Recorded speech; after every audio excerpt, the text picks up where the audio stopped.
ফেসবুকে কিংবা ইউটিউবে যেখানেই ঢুকছি শুধু দেখছি সেদ্ধ ডিমের মেয়োনিজ। তবে এই মেয়োনিজটা যে না বানিয়েছেন সে ভুল করবেন বা মিস করবেন।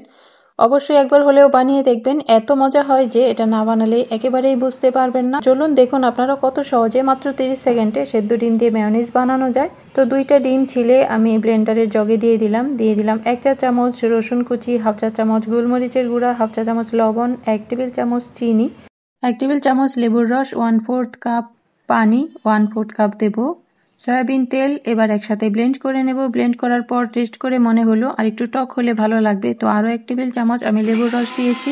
আর গুঁড়া দুধ দিতে ভুলে গিয়েছিলাম, 2 টেবিল চামচ গুঁড়া দুধ দিয়ে নিলাম। তো একসাথে সব কিছু দিয়ে 30 সেকেন্ড ব্লেন্ড করলেই বেশ মজার একটা মেয়োনিজ পেয়ে যাবেন। আর এত মজার এত সহজে মেয়োনিজ যদি ঘরেই তৈরি করা যায় তাহলে টাকা খরচ করে আর বাইরে থেকে কেনার কি দরকার। তো একবার বানালে এটা আপনি দেখবেন যে দোকান থেকে কেনার মেয়োনিজ থেকেও এটা বেশি স্বাদের হয়। আর এটা দিয়ে যে কোনো ফাস্টফুড জাতীয় জিনিস বানানোর সময় এই মেয়োনিজটা ব্যবহার করতে পারেন। আর যদি ভাজা পোড়ার সাথে খান সে তো একেবারে 16 আনাই তৃপ্তি পাবেন। যদি রেসিপি ভালো লাগে ফেসবুক পেজ থেকে যদি দেখে থাকেন পেজটাকে ফলো দিয়ে রাখুন। আর যদি ইউটিউব চ্যানেল থেকে দেখে থাকেন তাহলে চ্যানেলটাকেও সাবস্ক্রাইব করে রাখুন। পরবর্তী রেসিপি হবে একেবারে দোকানের মতো খুব সহজভাবে কলিজা সিঙ্গারা দেখার আমন্ত্রণ রইল। ভালো থাকবেন, আল্লাহ হাফেজ।